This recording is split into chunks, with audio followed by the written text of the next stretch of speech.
Damn, I only just realised the last Chibnall episode I reviewed was The Power of Three, and his final episode as showrunner is called The Power of the Doctor.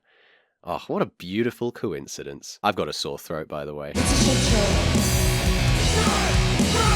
The great thing with low expectations is that I went into this episode rather excited. Just how bad could this finale be? Better still, I watched it with company and we all had a great time eating jelly babies and jammy dodgers, laughing away as though the world's greatest comedy was present on TV. All the while watching this episode though, I found myself relieved that the sun has finally set on the Chibnall era and a new dawn awaits us sometime next year. I can't say exactly when my reviews of episodes I've yet to review will be out, but be sure to subscribe and tap my bell end to make sure you don't miss an upload. All of them will be available at least a week early on my Patreon page for £2 a month, so it's worth checking that out too. There are bits and pieces I appreciated about this episode, but having said that, I believe low expectations will produce the death of taste. I won't so easily follow the flock in believing that this is the best episode of the Chibnall era, because it really isn't. Let me take you on a journey of exploration to show you...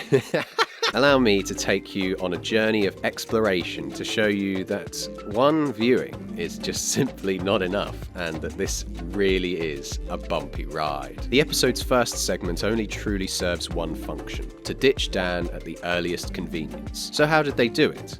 Well, they simply killed two birds with one stone by having a bunch of Cybermen hijacking a train in space. Despite these humans being well equipped to combat such a hijack, those seen armed stand in a little clump without getting into cover. How adorable! I genuinely wasn't expecting the regenerating Time Lord Cybermen to return to see some action though. They look great, and having the tables turned in this scene had me intrigued. It is always a pain seeing humans so easily overcome Cybermen in this era, so to see them do it again and consequently have that expectation subverted had me appreciating this opening. Outside, the Doctor happens to be in the neighbourhood to help out this train. What are we doing? I've got a date to get to. Nice dubbing, guys. Real subtle. Considering all the time travel Dan's been doing for an entire series, you'd think he'd be a little more accustomed to the idea of time not being linear. You know, she could just drop you off at any time. For some reason, only the glass of the helmet gets broken when he gets shot in the face. Imagine if they had the guts to have this be the end of his character. It would set the stakes so high on top of an already impressive reintroduction to the regenerating Cybermen. After that, the trio return to the TARDIS, where the most jarring companion departure can be found. Back in time for your date? You're welcome. Should we pick you up again in 24 hours?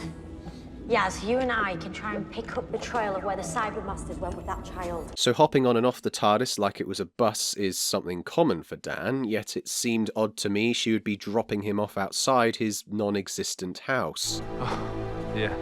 Looks like I'll be keeping on my mum and dad's sofa tonight. Didn't the Doctor literally buy a house for Amy and Rory a few seasons back? Like, sure, he had more of an attachment to them than 13th probably did with Dan, but it seems like she cared that little about Dan that she essentially made him homeless. Right, we're jumping ahead a bit here. Let's rewind a bit. We're here to help. I'm the Doctor. This is Shaz. I can sort that wound out. Pass that med-pack off the wall. Oh, I'm sorry. I thought you were a police officer from the 21st century. Not to say that 21st century police officers aren't first aid trained. It's just, you know, first aid training expires and, you know, you're in the far future. How the hell do you know what you're doing with that thing? Well, there must be something behind them healing this wounded Marshal, right? There must be a reason for it beyond just being nice, right? They're not ordinary Cybermen. I know.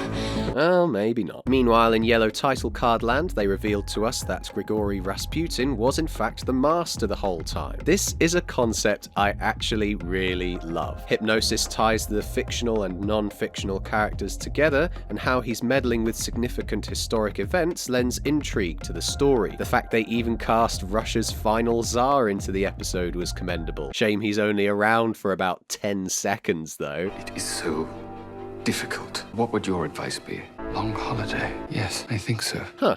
Wasn't I literally complaining about lacking Russian accents in my Cold War review? In yellow text location number 3, we meet Ace in a gallery, having a FaceTime with another classic Who companion, Tegan. I won't lie, I kinda cringed at the sight of this as the old 80s world collided with 2022. To think they would be getting pitch perfect connection in a museum cafe and in the middle of nowhere. Why couldn't they have just been having a regular old phone call? Probably because she's in the middle of nowhere, Harry. I should clarify here that I have only seen Ace in the survival episodes, which were referenced in this episode. Last time I saw you, you were half cat.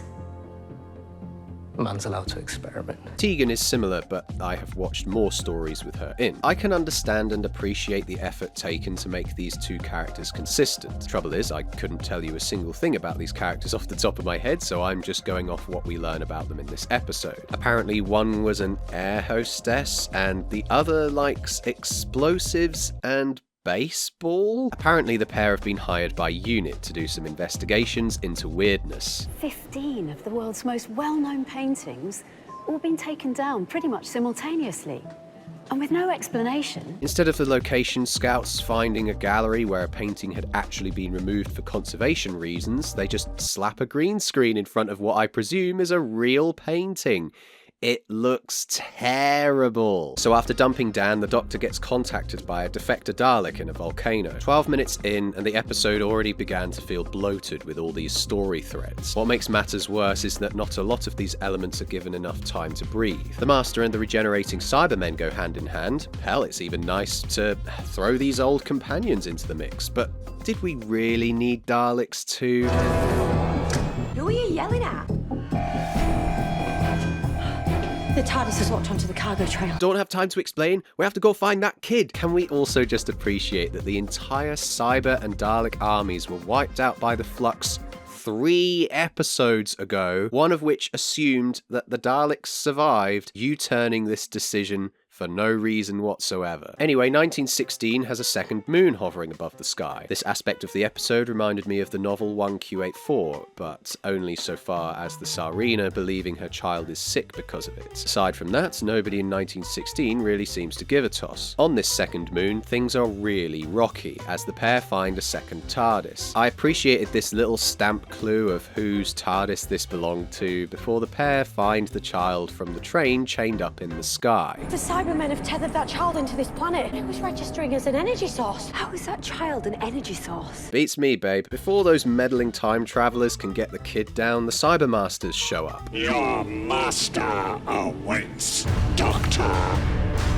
Doctor, what does it mean by that? Are you that fucking dense, dude? You did meet the Master, right? That guy who gambled with you and then tried to sink a plane with you on board. Christ, the Doctor even told you that these Cybermen were created by the Master. Cybermen everywhere we go right now, yes. Those ones on the train, Cybermasters. They were created by the Master on Gallifrey. Once again, convenient plot armor protects our two characters from getting blasted by Cybermen. This example is particularly atrocious given that 4 or 5 of them fire at 2 people who are waddling into a choke point. We don't even see the doors shut before we're thrown into a video call from unit leader Kate Stewart. Against the Doctor's own better judgment, Have you any idea what's going on in outer space in 1916 right now? the pair go and visit units where the Doctor and old companions reunite in this scene. I appreciated how Tegan came off as hostile towards the Doctor, bitter with abandonment. So?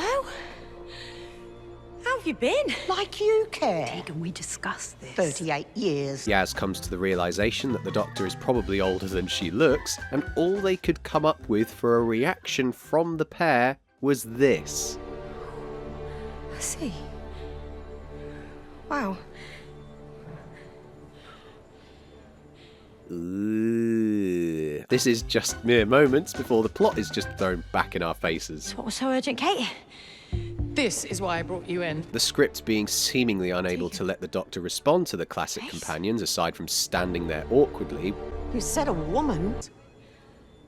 we actually get to see the paintings that were hidden away. Greetings, seismology fans. And this was the first time I burst out laughing at this episode. For some reason, this screen displaying incoming media contains not only the photoshops of great artworks, but also has a video file / live feed of the Master giving away his location. Why? Oh yeah, so we can have a super convenient Avengers/Skyfall-esque arrest and escape scenario. How inspiring. We find that all of Tegan's missing seismologists ended up being right here with the Master. Given that Ace's little task got solved in the previous scene as well, I wondered what the pair would be assigned to next. Ace, Tegan, need you to stay here and monitor the Master. Oh, that's, kinda dull and pointless. Put him in the bunker.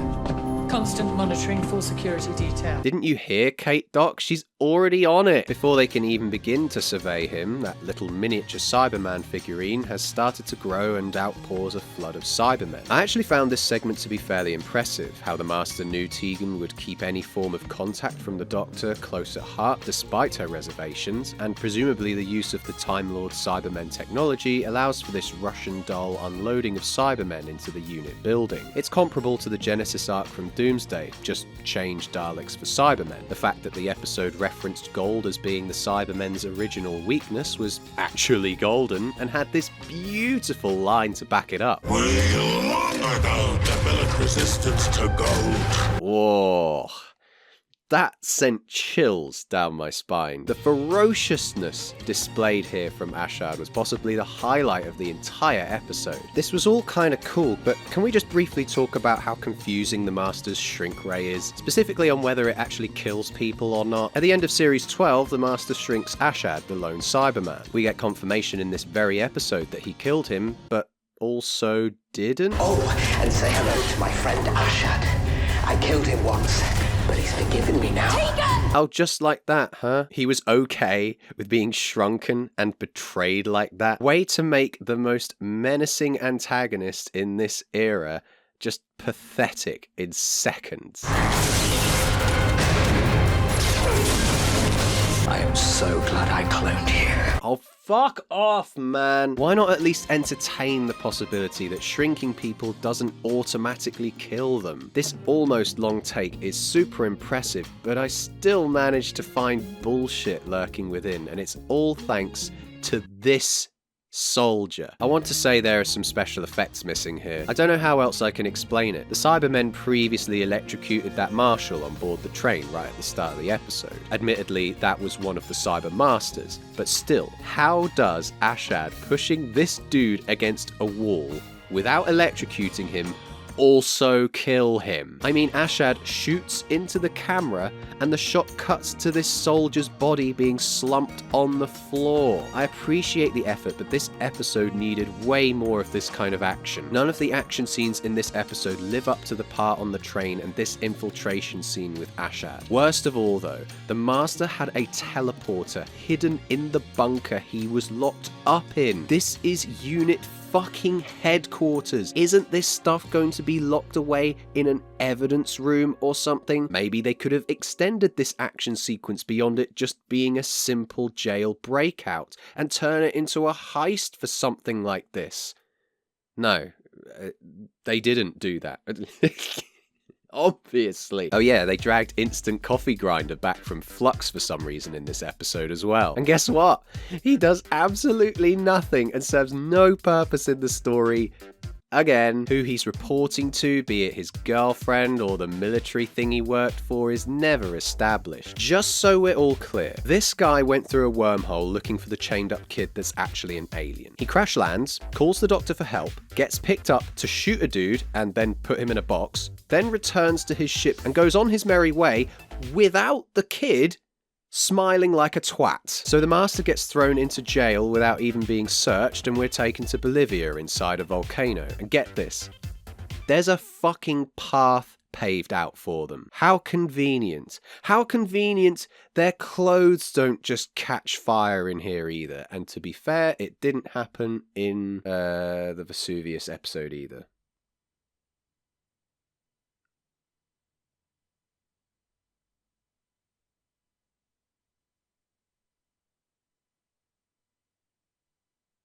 Should I stay or should I go now? The Dalek that contacted her has information to rid the universe of the Daleks. This information cannot simply be passed on through communication though. The Doctor has to download it onto this Amazon Echo, which apparently has the data transfer speed of a snail, because in that time, Yaz manages to find a big fuck-off drill. Daleks and the Master.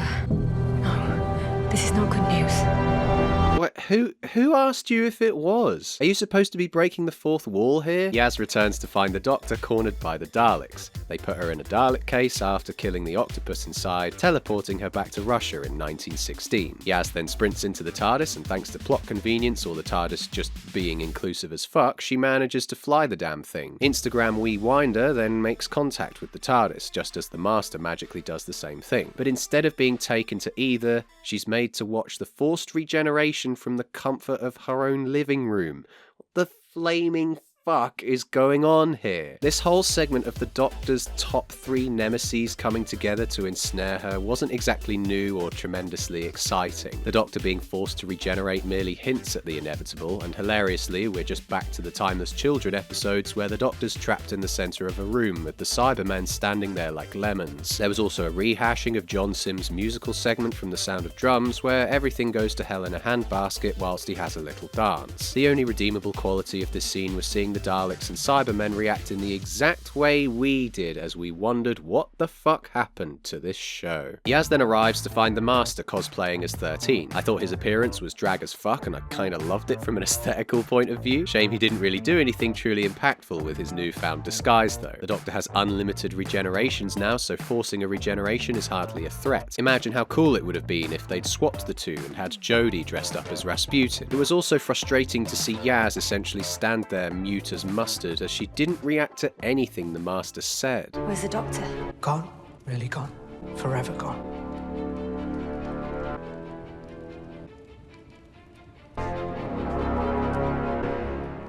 So all these reaction shots of Mandip are evidence of bad direction in my eyes. I don't know if she was told to be scared or fearless or what, but considering she is surrounded by the Doctor's most notorious enemies and simultaneously embodies this artificially fearless and I can do anything character, I imagine what's happening is a collision of these two ideas. Hence her dull reaction to it all, barely able to even shake her head. The TARDIS sees through the Master's cunning plan, which he just elaborates to Yaz, because why the fuck not? The Earth will become a foundry for Daleks and cyber production, hence the work in the volcano. Oh, boo-hoo. You think they'll coexist peacefully, you moron? I've already mentioned Doomsday, come on. I'm also left wondering how the hell the Master managed to convince the Daleks to help him out. The Cybermen I can understand, the Master made them invincible. The Daleks though? What exactly has the Master given them that's worth allying themselves to him? A planet to share with the Cybermen? That is the biggest load of piss I've ever heard. If you think I am gonna let you... I am the Doctor now! I am the Doctor! Finally, an inkling of drama. It's cringe as fuck because it's a temper tantrum, but it's just equally frustrating that Yaz barely got a chance to bite back at all. Wait. No. She did, actually. She did. Hang on. You should have shot me when you had the chance. Give her a gun. What? Take the gun. Yes, she must be red. Fine. Chibnall, how do you forget something as significant as giving a companion a gun? To be fair, he gave one to Ryan in episode 2. Oh, don't remind me of that. This would have been the perfect moment for Yaz to pull it out and pop a cap in his ass. But no, she just swallows his saliva and keeps quiet like a good little girl. You're supposed to be on the force. Talk about ignoring Chekhov's gun as well. You're not gonna shoot me. Not on a TARDIS, think of the best. The setup is so blatantly there, but they simply chose not to follow through with it. Maybe it's because the Master already got shot by a pseudo-companion before, but still, what a dilemma we could have had if Yaz had shot this Master Doctor as he unleashed chaos in the Doctor's name. Instead, we just got this cringe. No one to stop me now.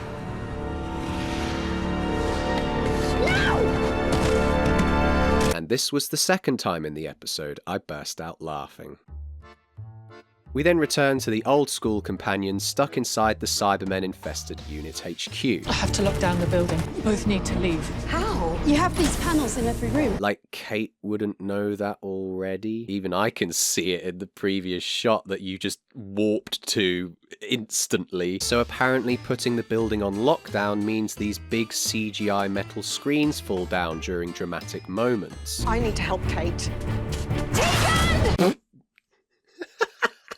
I honestly didn't think it was possible to piss one's panties twice in the space of 1 minute. Ace leaps off the building with these hilarious shots of her falling and parachuting down past the building. Ashad comes in at the perfect time to snipe her out of the sky, which I thought was pretty awesome. Instead of killing Ace off here though, we wind up with a rescue moment with the TARDIS opening its doors to her. How the flaming hell did these two plebs know that Ace would be at that specific spot at that specific time? It's so annoying that a question as important as this one is just replaced by Ace talking. And not just talking, they cut up her dialogue to ribbons. Can you fly the TARDIS? Does she let you? I never got to fly the TARDIS. Oh, nice vibe. Where's the Doctor? Hi, I'm Ace. I swear, I haven't even cut this clip down to escape copyright claims. Tegan then runs back downstairs with another comedy door nearly slicing her in two. You're supposed to be getting out of here. Yeah, well, I didn't. I don't have time to factor you in. I don't have time to factor you in. I've got that on a t-shirt. Thankfully, Tegan goes on this massive rant about how she shouldn't be treated like a child like this. The performance is great. It's so cute learning what she's been up to for the last 30 years condensed into 30 seconds. A building full of Cybermen is nothing. Now, what's the plan? Yes! You tell her, girl! Don't you think she looks tired? So the pair's objective is to reach the basement of the building. In this room, there's this tiny fucking TV with Kate on that looks hilarious, dishing out an ultimatum. This leads Tegan to find that the Doctor's hologram thingy is somehow inside this Cybermen-infested building. It changes its face to Peter Davidson's, which isn't necessarily a bad thing. I simply don't have a big enough emotional connection to the two characters to make me really feel anything at all. The same can be said of Ace's interaction with Sylvester McCoy one scene afterwards. I don't really see these moments as serving any function aside from writing fan fiction and giving both companions a confidence boost. The same can be said of what happens to 13 inside the regeneration consciousness thing, which I'm going to talk about right now.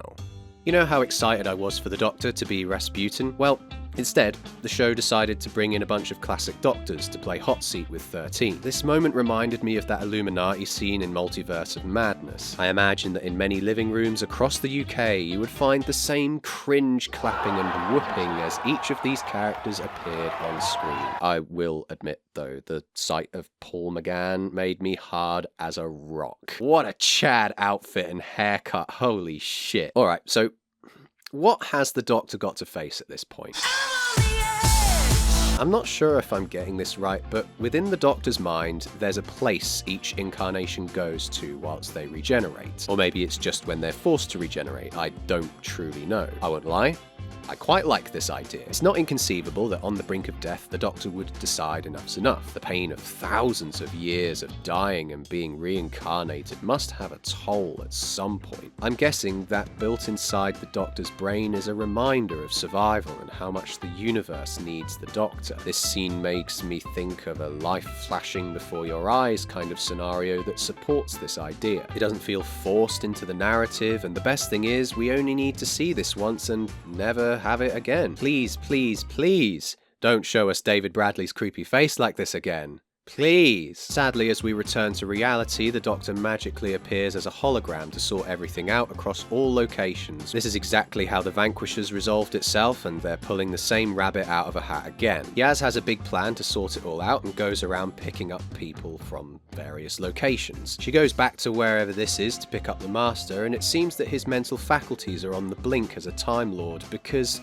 you know, this guy just got left on a planet with nothing but the most annoying musical instrument on Earth. He gets picked up by the same time traveller.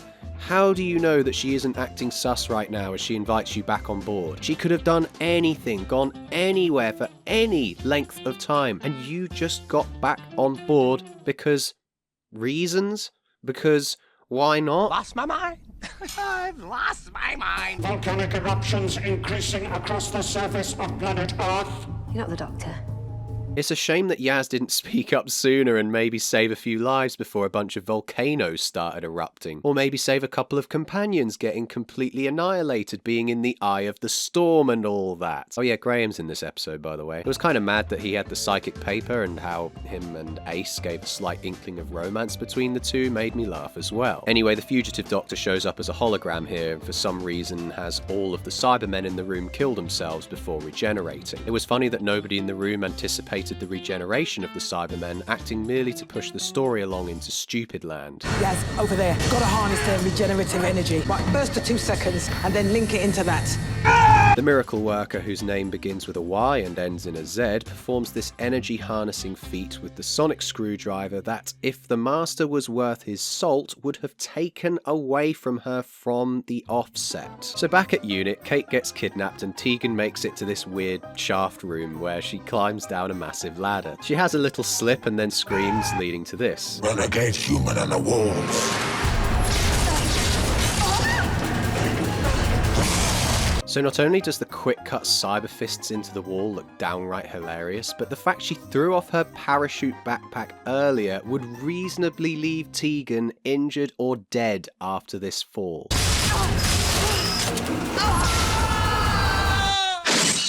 Instead, she winds up entirely unscathed in the basement of the building. And get this, she pushes 2 buttons, pulls out an Ethernet cable, and suddenly all the Cybermen are being electrocuted. Right afterwards, the unit building gets blown up, and my god, does it look completely unbelievable. You not only have the pair conveniently escaping from 2 different parts of the building and reuniting at the exact same time, but also, how is nobody on the street the tiniest bit affected by a skyscraper being blown to oblivion right in front of them? So there's 2 things left to do. Get rid of planet Cybertron and stop the volcanoes erupting. The Doctor does this with obnoxious speed, and so much shit gets flung left and right it's hard to catch on to anything. She puts all her companions into position to fly the TARDIS like we saw in Journey's End. Everybody okay? No, I don't understand. That was actually really funny. Well done, team. Where's Ryan? Patagonia. Wait, so you had time to pick up these 2 from an exploding volcano? What about the numerous volcanoes that could be exploding right now in a region of South America that has a shit ton of volcanoes? Alternatively, Ryan could simply be on holiday, nowhere near a volcano, in Patagonia. Which would be weird, considering he could have just gone to Ibiza. She's still not explaining anything then. That's all she ever does, you nutter. I'm gonna deactivate the train's electromagnets! I'm the Doctor. I'm going to protect you. The TARDIS is locked onto the cargo trail. Organic life converted into metal on a planetary scale. Those ones on the train, Cybermasters. They were created by the Master on Gallifrey. The core of this TARDIS has been lashed into the centre of the planet's metal structure. There's a rudimentary cloaking shield in operation. The Cybermen have tethered that child into this planet. It's a consciousness shield. A creature trying to evade capture. That's not Rasputin. That's the Master. It's an interactive AI holo-me built from data of my behaviour across thousands of years. I will have very subtly inserted a sonically triggered nano implant under your skin and passed it off as static electricity. The emotional receptors on the AI are a bit oversensitive. I'm using your ocular nerve to scan, analyse and process. I think you get the point. I've never understood this whole I can't keep doing this with you. Running from one place to the next, never explaining. thing. It never turns into anything meaningful throughout 3 series, and it's patently untrue as well. So the 2 TARDISes transport the cyber planet to 2022. The Rasputin Master then teleports to the soon-to-be-destroyed cyber moon thing. Wait, soon-to-be destroyed? By what, I hear you ask? Oh yeah, you know that child that got all chained up and actually isn't a child, it's something else? Yeah, it's also got a laser. Why don't you have a laser, Woody? Oh, creature. Oh, universe. I'll never understand it. But you understood that it had a laser at least. Now, you didn't learn it in this episode, but otherwise you wouldn't be making such a balmy request. Channel your energy down into this planet. Disintegrate everything, and then you'll be free. Also, with the combined might of the Master, Daleks, and Cybermen, who decided against using it? What if one of the factions decided they wanted the energy source weapon for their own means? The Master literally had control of it the entire time. Can we just appreciate how unique the Doctor's death is in this episode as well? It's just so over the top and hilarious.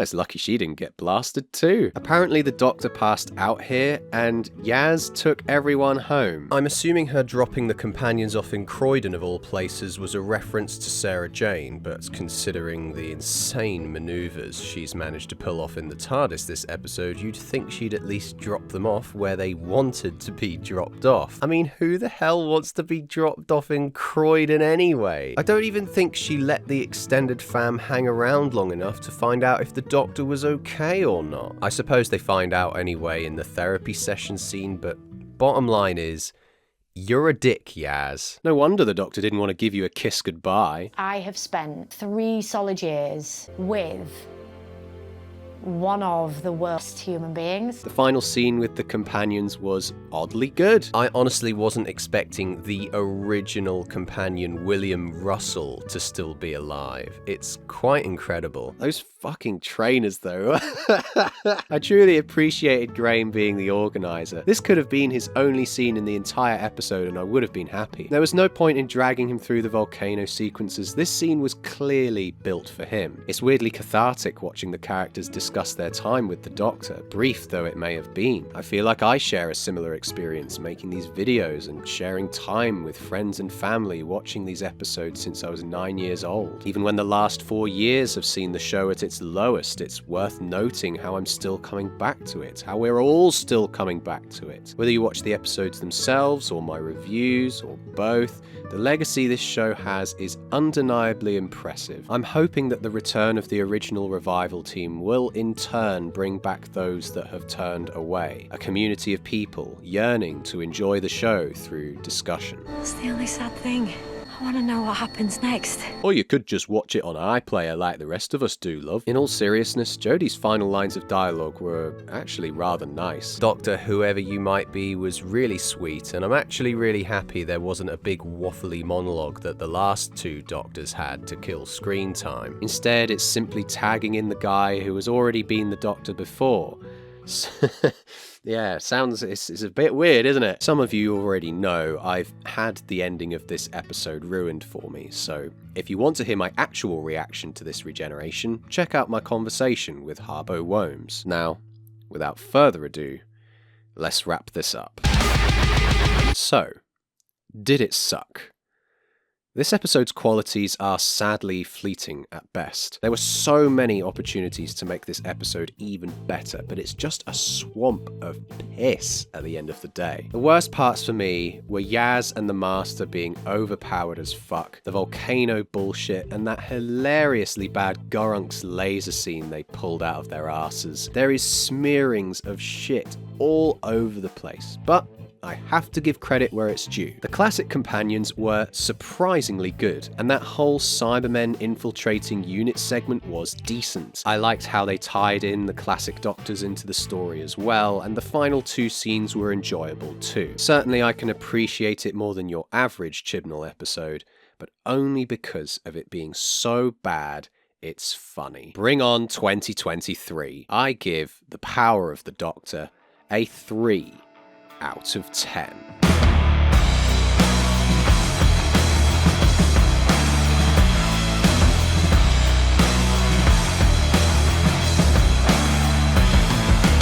Well, there must be some reason behind them wounding him. Hypnosis ties the fictional and non-fictional characters together in terms of Oh, shut up. I was trying to say whoa, but I just died. He crash lands after oh god, I can't even. I'm a dying old man right now. My brain is a fliffle.